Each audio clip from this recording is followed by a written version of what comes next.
Yup, this is a reintroduction plus some practical perspective for those of us indeed who are in need of complete vision correction. The only thing that's required is a lens that's genuinely objective and a minute of your time to wrap your mind around divine perception.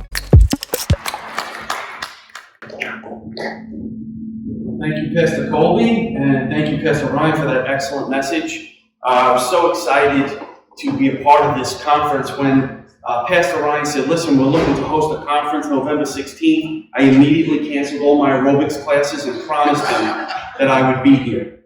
Some of you are laughing too loud. Yeah. All right. This morning, we're going to talk about foundations. This conference is all about foundations. Foundations point us to what we're standing on. Ultimately, they're pointing to our ultimate authority. Now, what we're standing on as Christians should hold us up, hopefully. If what we're standing on doesn't hold us up, what's going to happen? We're going to fall. And if we fall, it's going to hurt. So we have to make sure that what we're standing on is solid ground. Otherwise, we could be building our houses or our lives upon a shaky foundation. Now, recently my daughter turned 13 years old, and we had a coming into womanhood birthday party for her. And we had a bunch of people go up and exhort her from the scriptures. And finally, it was my turn to pray for her and encourage her and exhort her. So after my prayer, I asked her two very important questions that I want you to listen to and consider today also. Number one, what are you living for? And number two, what are you building your life on? What are you living for, and what are you building your life on? And this really comes right out of Matthew chapter 7, where Jesus says, build your house upon the rock.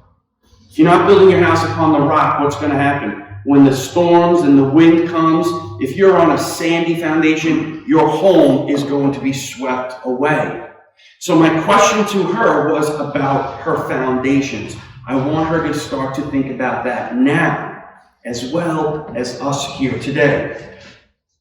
The foundation that we stand on will really serve to reveal what our underlying assumptions about life are, our underlying assumptions about reality. It is a big $15 word called metaphysics. It's the nature of reality, or the study of reality. So we want to understand what is our foundation, the foundation for our metaphysics, our reality. Because that will either hold us up or cause us to fall. Now, what we stand on must be true in order to live life sensibly, correctly, truthfully. So our Christian worldview depends on our foundation, on our presuppositions. Okay? And everyone else's foundation will also rely on their presuppositions. Now, I use that word presupposition. A presupposition is something you presume to be true for your thought or idea to make sense. Presupposition is something you assume to be true in order for your thought or idea to make sense. And everyone has presuppositions. So when I ask you, does anyone in here want tax relief? How many people want tax relief? Just a few of you? All right. What do I assume when I ask you, do you want tax relief? I'm assuming that taxes are painful, right? And living on Long Island, we recognize taxes are painful. Now, when I'm presenting my presentation to you this morning, or making a truth claim, and I ask, does that sound logical? What am I presupposing? I'm presupposing that logic exists and that ideas are either logical or illogical. Okay? So this is going to form the basis for our talk today. What I want to talk to you about is our foundations. What does our foundation consist of? Where and how do we encounter it in life? And what does the scripture have to say about our foundations? When we talk about presuppositions, one of the presuppositions necessary for intelligibility is logic, or the laws of logic. In order for us to understand anything, the laws of logic must exist. Logic is reasoning conducted or assessed according to strict principles of validity, known as the laws of logic. The laws of logic are principles of correct reasoning. The laws of logic reveal how to draw proper conclusions from premises and are a prerequisite of all thought. Do you ever go to take like a college class and they say, well, you need this course as a prerequisite? In other words, you need to go through that course in order to understand and get to this course. It's the same thing when we're talking to people and making arguments and presenting truth claims. The laws of logic are a prerequisite to anything we say so that they'll understand them and be able to discover if what I'm saying is true or false. The laws of logic are going to help us connect the dots. They're going to show us how to properly order our thoughts and form conclusions. They will help us discover if something is true or not and make our experience, our reality, intelligible. Got it? Without the laws of logic, we can't make sense of anything. The laws of logic are what make reasoning reasonable, and they reveal if our thinking is correct. How can you reason or think correctly if the laws of logic don't exist? Right? And if you deny that the laws of logic exist, what did you just do? You just ended up proving them.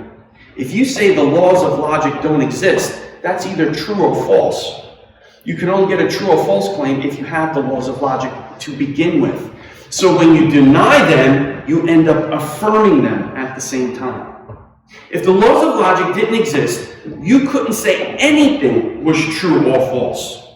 In fact, you couldn't say anything about anything.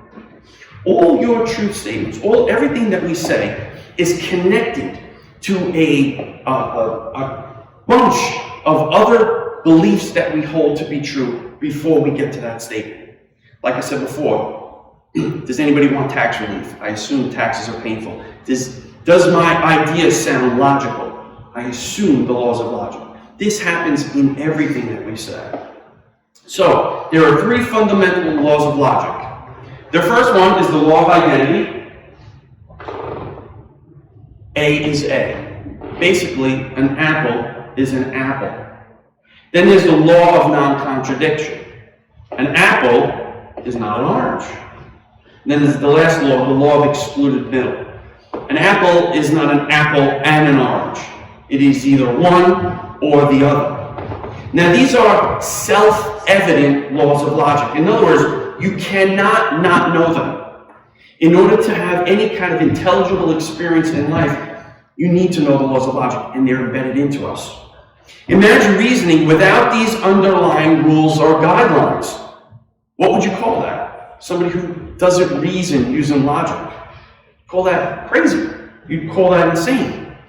And without the laws of logic, think about this. Contradictions would be okay. You know, it was real interesting. I was watching a debate one time with a Christian and an atheist. And the atheist did not believe in anything that he couldn't see, touch, weigh, or feel. So the Christian said, well, what about the laws of logic? You can't see, touch, weigh, or feel the laws of logic. So, and he said, no, I can't. He says, so in your worldview, would contradictions be okay? Now the atheist, in order to be consistent, said yes. So the Christian said, no, you can't. He says, yes, I can. The Christian said, no, you can't. The atheist said, yes, I can. No, you can't. Yes, you can. The Christian finally said, I'm contradicting you. What you said is okay in your worldview, but you're correcting me. See, the atheist, the naturalist, cannot live consistently in his worldview because he assumes the laws of logic are true. The laws of logic are known as self-evident first principles. They're what's known as transcendentals. They are what must be true in order for anything else to be true. These form a foundation for us. Think about it. You're building a house. What's the first thing you have to put in the ground to build a house?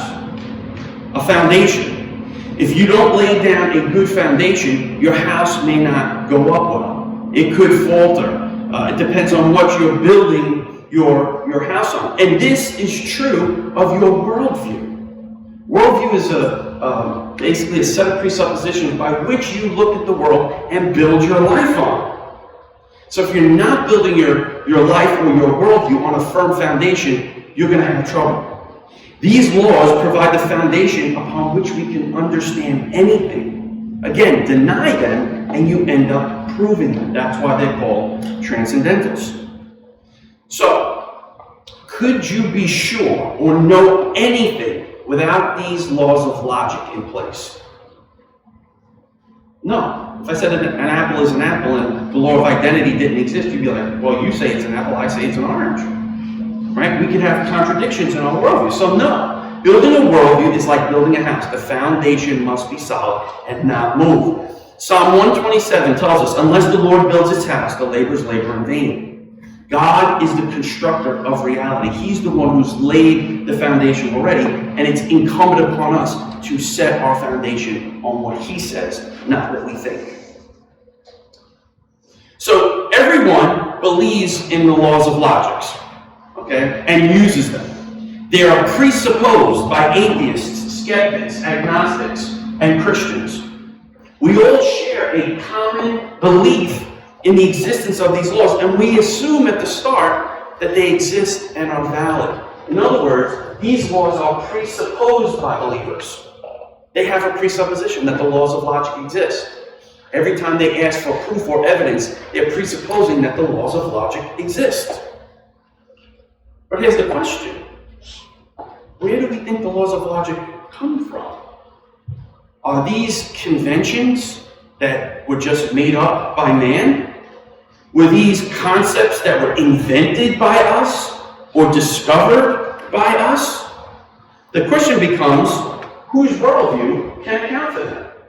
Who has the proper foundation to account for the immaterial laws of logic? Everybody with me so far? We're good? Okay. Next slide. What are the characteristics of the laws of logic? So, do laws of logic have physical qualities? Do the laws of logic extend into time or space? You can talk. Do the laws of logic extend into time or space? No. No. They're immaterial, right? They're not made up of something that we see, touch, weigh, or feel. Like you can't go into the deli and say, give me a half a pound of the laws of logic sliced in. Right? The laws of logic are immaterial. Are the laws of logic provable by the scientific method? Can you do a scientific experiment to prove that there are laws of logic? No, you can't. Right? So they're immaterial. They're not physical, and they're not provable by the scientific method. They exist, but they're not in existence such that we can do a physical experiment to prove they exist. Okay, so we know that the laws of logic are immaterial. Next, do the laws of logic vary from person to person? Now, if you're married, you might say, yeah, they do kind of vary from person to person. I say one thing, she says another. But I'm saying, do the laws of logic, the law of identity, the law of non-contradiction, is that fixed, or does that vary from person to person? Are the laws of logic dependent on what we think? Do the laws of logic change based on what I think of them? No. They are fixed. They cannot be changed. They're objective. Okay? So the laws of logic are objective. They have reality independent of our mind or individual thought, and they're not subjective. Got it? So in other words, if I ran into the middle of a street and a truck was coming, you said, Anthony, watch out, you're going to get hit by a truck, and I turn to you and I say, I don't believe in trucks. What's going to happen? I'm going to get hit by the truck. And depending on the size of the car, maybe if it was a Prius, I'd win, right? So no, the laws of logic are immaterial and objective. They don't change from person to person. Next, where do the laws of logic apply? Do the laws of logic vary state by state, or do they apply everywhere? I would present to you that the laws of logic apply everywhere. The law of non-contradiction applies in New York, it applies in Japan, it applies in Europe. The only place the law of non-contradiction doesn't apply is in Congress. That's your cue to laugh. All right. So, the laws of logic are universal. Okay? They exist or operate everywhere under all conditions, and they do not vary from person to person. The question becomes, whose worldview can account for them? Theism or atheism, naturalism? Which do you think? Can an atheist naturalistic worldview account for immaterial laws of logic? I propose to you no. In fact, every time the atheist opens his mouth, he issues an IOU to God. Okay? When he makes a truth claim and denies the existence of God, he's using the laws of logic, which are immaterial, objective, and universal. So he's borrowing from God's capital, the laws of logic, stepping into his worldview and trying to deny the worldview he just borrowed those laws of logic from. He's standing on shaky ground when he does that. He has no foundation for the laws of logic. He must rely on the Christian worldview to get them. Naturalism, which says all that exists is nature, matter, emotion. Matter and motion cannot explain immaterial laws. Matter cannot explain an immaterial mind. Matter cannot explain reasoning. Every time the atheist opens his mouth and uses the laws of logic, he's issuing an IOU to God. The laws of logic reflect perfect thought. They reflect the perfect mind of God.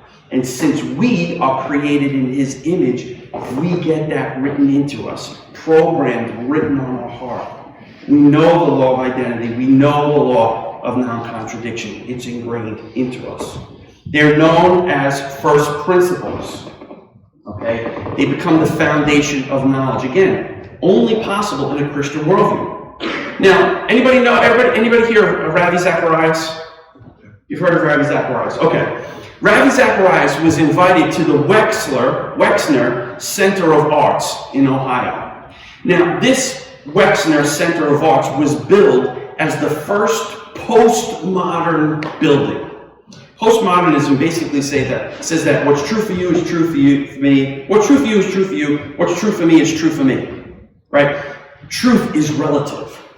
So, they invite Ravi Zacharias to this Wexner Center of the Arts, and the curator is walking him around the museum, and he's telling Ravi that the architect who put this building together felt that since life has no purpose or design, why not construct a building that reflected no purpose or design?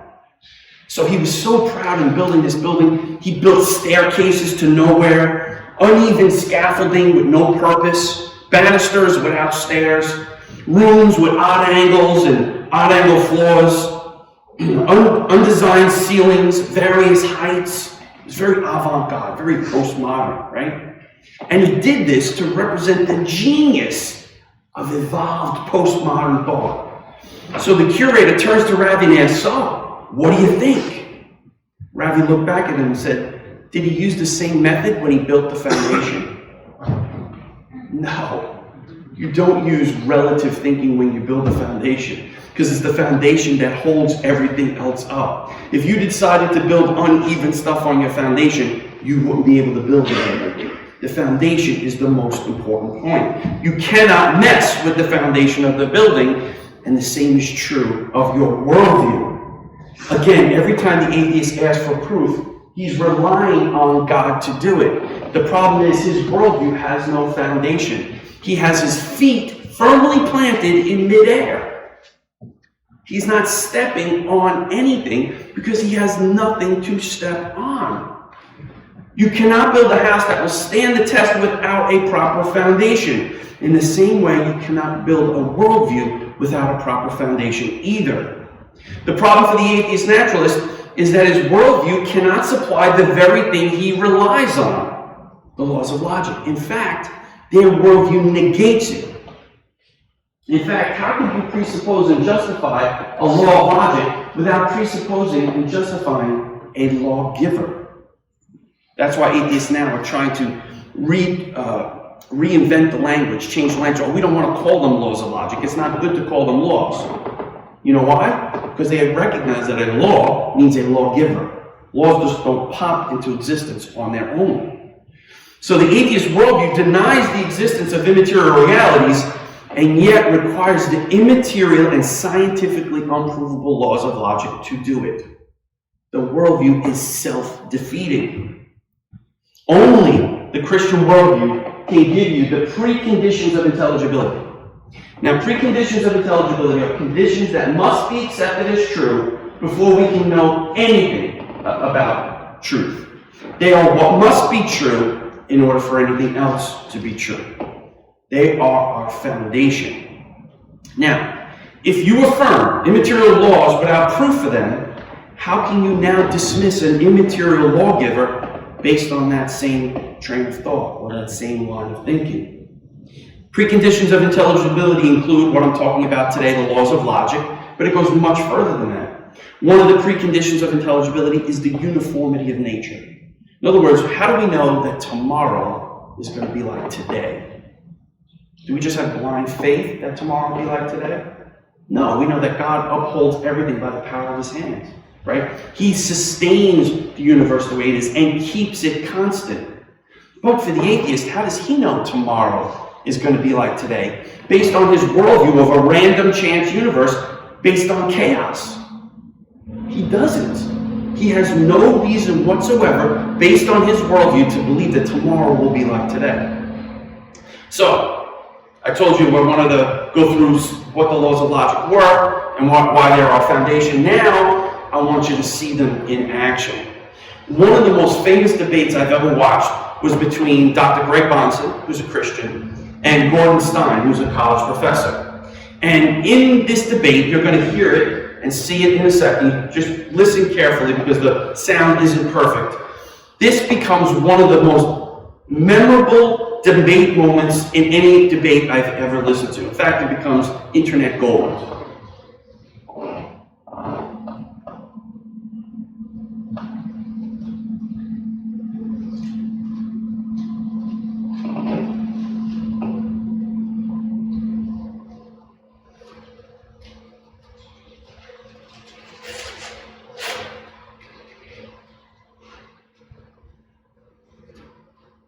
No sound?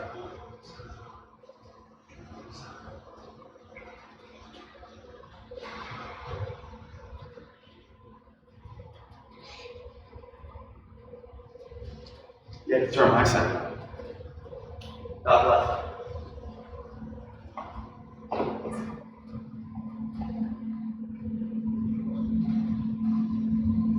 The top left, the number key, I think it's above 1. That's nice.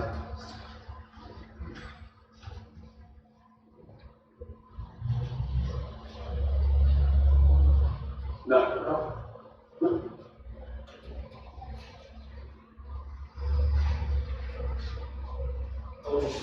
You can read it.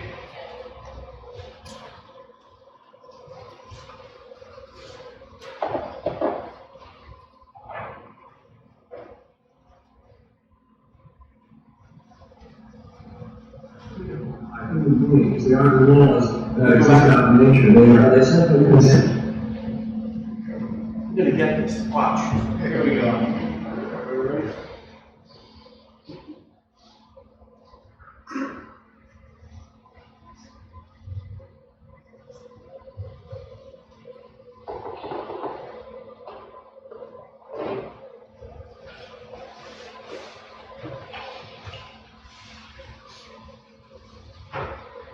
You mentioned logical bodies and logical self-contradictions in your speech. You did say that.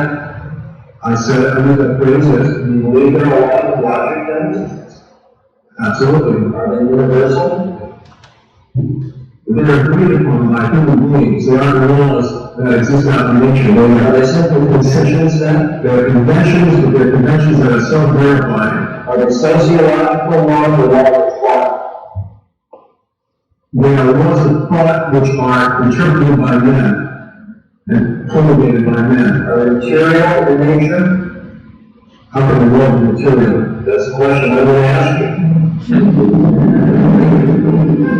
I would say no.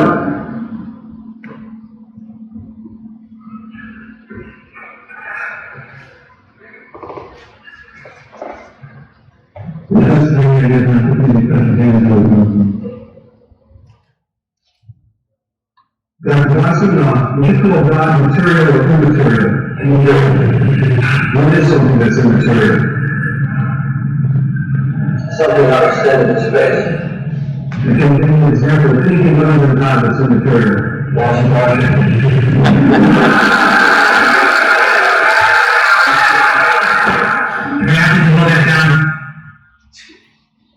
Dr. Gordon Stein's worldview is self-defeating. He's using the laws of logic to try to prove that God doesn't exist. When Rick Bonson asks him, do you believe in immaterial things? No. What's something immaterial? The laws of logic.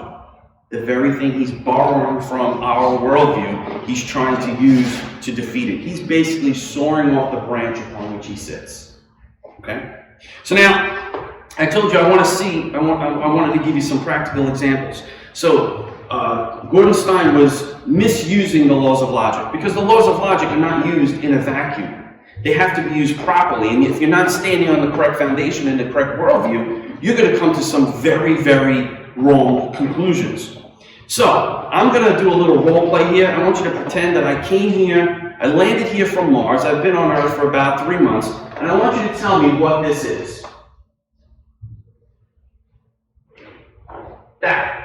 Who can tell me what that is? Really fancy pen. No! A stainless steel screwdriver. Stop it. Oh, thank you. Thank you. Now I'm from Mars, so what's butter? Forget it. Okay. So, you call that a butter knife? Listen, I've landed here from Mars, and I've been to several people's houses. And I find these things called screws. Did it again.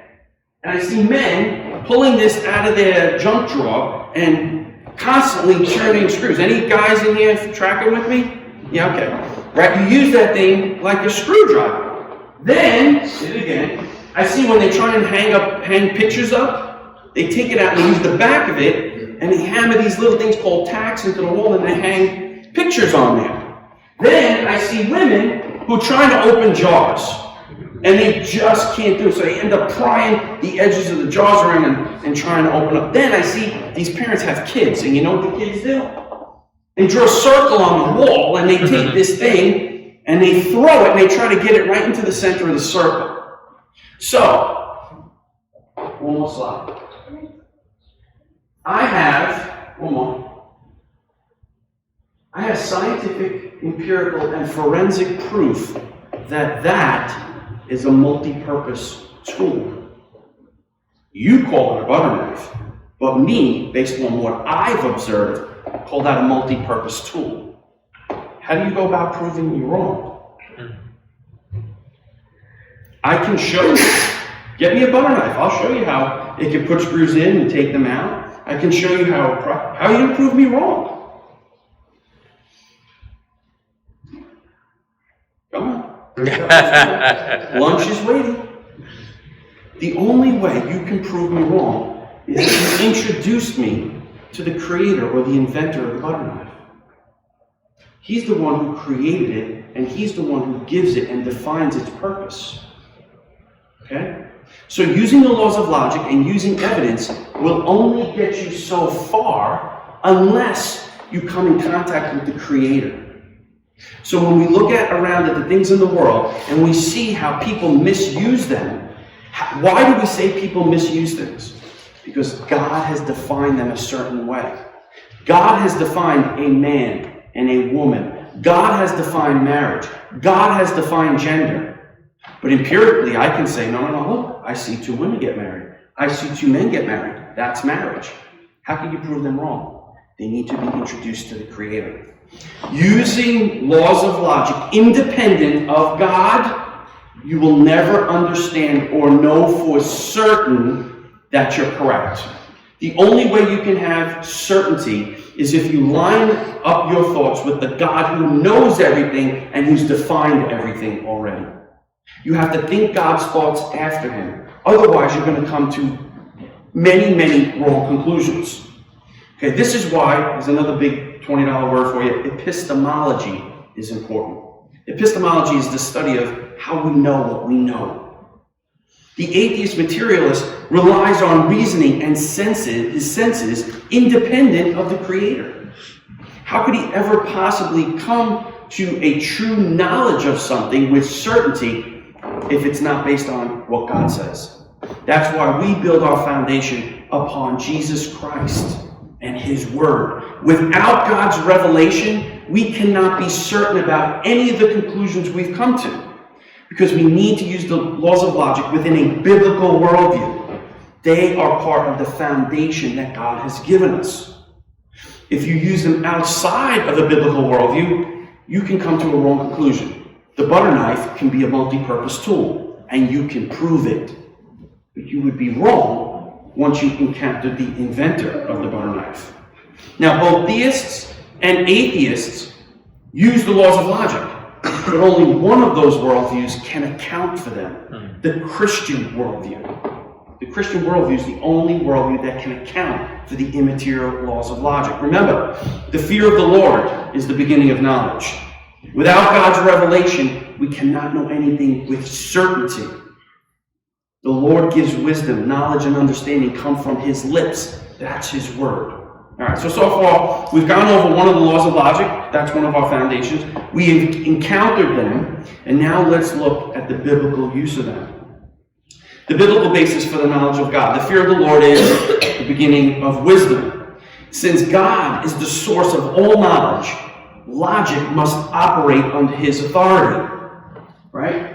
Pastor Ryan went over this morning. Put Jesus first. Set apart Christ as Lord of your heart. If you haven't set apart Christ as Lord of your heart, something else is Lord of your heart. You will be either a slave to sin or a slave to righteousness, but recognize that you'll be a slave. Okay? Either way. So we must put Jesus first and allow what He says to govern our thoughts and our conclusions. There is no independence. As soon as we separate ourselves from God, which is what Adam and Eve did, they ate from the tree of the knowledge of good and evil, and guess what? Now they didn't know good and evil. You can only know true good and evil when you see it from God's perspective. All of our thoughts must be brought under Jesus' dominion. We need to resist independent thinking and think God's thoughts after Him. The unbeliever sets his own heart apart as Lord. He is the authority over himself. That's called autonomy. He's a law unto himself. And if you're a law unto yourself, and this guy's a law unto himself, and that guy's a law unto himself, there's going to be many different laws, and you're never going to understand what truth is. The only way we can understand truth is if we set apart Christ as Lord and put all of our thoughts under Him. Next, we have to submit our thinking to Jesus. We have to think like Him. For 2 Corinthians 10:5 says, take every thought captive to Christ, who is the truth. John 14:6. All of our thoughts, we need to think like Jesus did. He is the truth. Next, we have to guard our mind.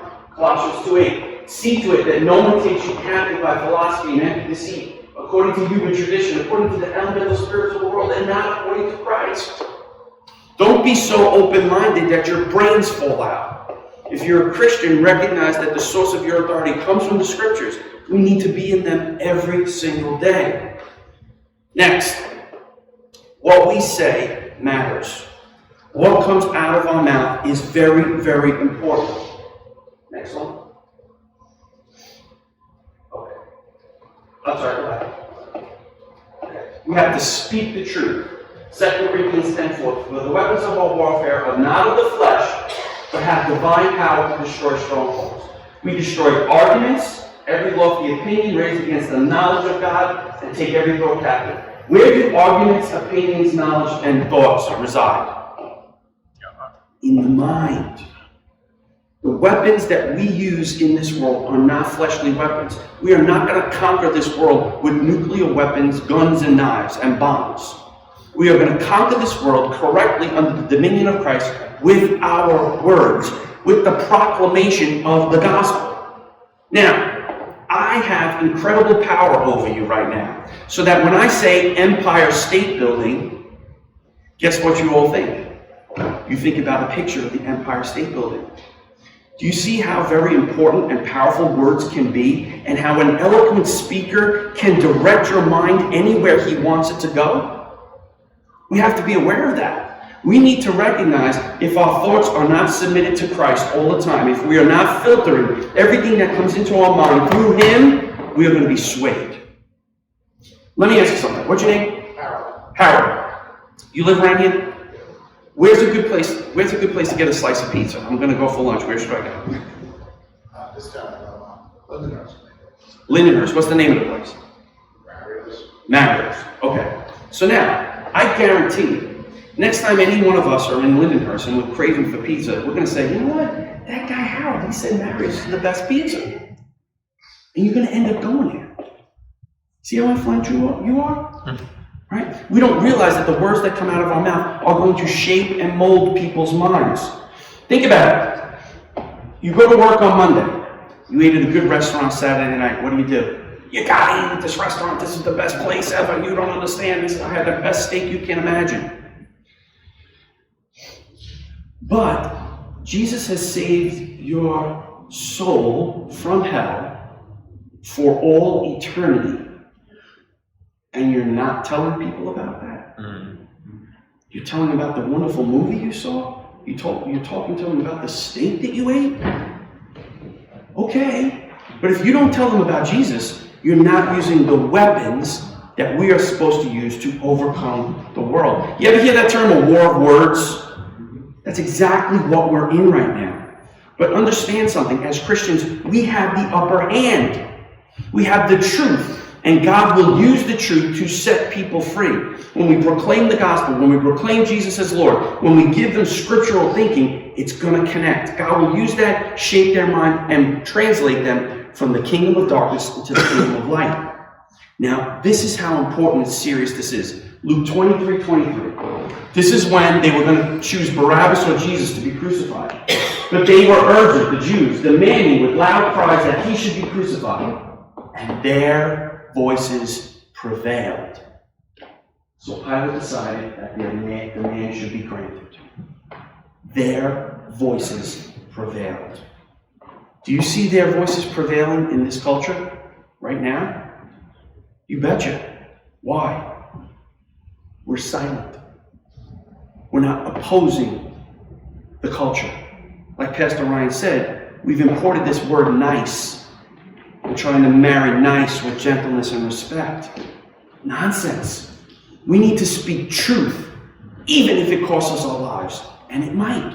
Look what's going on. But when we proclaim the truth, God is glorified and He enters the picture. He does things when the truth is proclaimed. We need to speak so that our voices prevail. We cannot sit around silently and do nothing. So let me just summarize this up for you. Keep going. The laws of logic govern thought and help us to discover truth. Truth exists. You can't deny it without affirming it. That's the laws of logic. Next, the laws of logic are first principles. They're the foundation of knowledge and only supported in a Christian worldview. A naturalist atheist cannot account for them. Next, the laws of logic are immaterial, objective, and universal. Every time the atheist opens his mouth and asks for proof or evidence, he's issuing an IOU to God. Immaterial, objective, universal. Next time you're talking to an atheist and he's asking you for proof, say, why do you want proof? Well, I reason and I use logic. Okay, before we go on, I want to know the basis for your understanding. Where do the laws of logic come from in your worldview? They're immaterial, objective, and universal. How do you account for them? Next, the laws of logic can only exist in Christianity and not in any materialistic worldview. They cannot be grounded on naturalism or atheism. And last, truth has power. It must be used biblically because it ushers in the kingdom. Our words must be used biblically to proclaim truth, expose falsehood, exalt Christ, and ultimately glorify God. Finally, last one. Thank you, Eric. One more. By faith, Abraham was looking forward to a city that has foundations, whose designer and builder is God. It's a city that cannot be shaken. The only place you have to build your house upon is upon Jesus Christ. He is the foundation upon which nothing else will be shaken. If you're a Christian, the book of Hebrews goes on to say, therefore, let us be grateful for receiving a kingdom that cannot be shaken, and thus let us offer to God acceptable worship. I believe we're going to sing today, on Christ the solid rock I stand, all other ground is sinking sand. Remember, we don't change the truth changes us. You need to confront the truth. If you've sinned and you think you're going to heaven because you're a good person, you're not, and neither am I. We all need to be rescued from our sins. That's why God sent his son Jesus into the world. You turn from your sin, you recognize that it's sinful, and it will be punished by a holy God. Every sin in this world will be punished, will be paid for, either by you or by Christ. Turn from your sin and trust in Christ and be rescued. Thank you.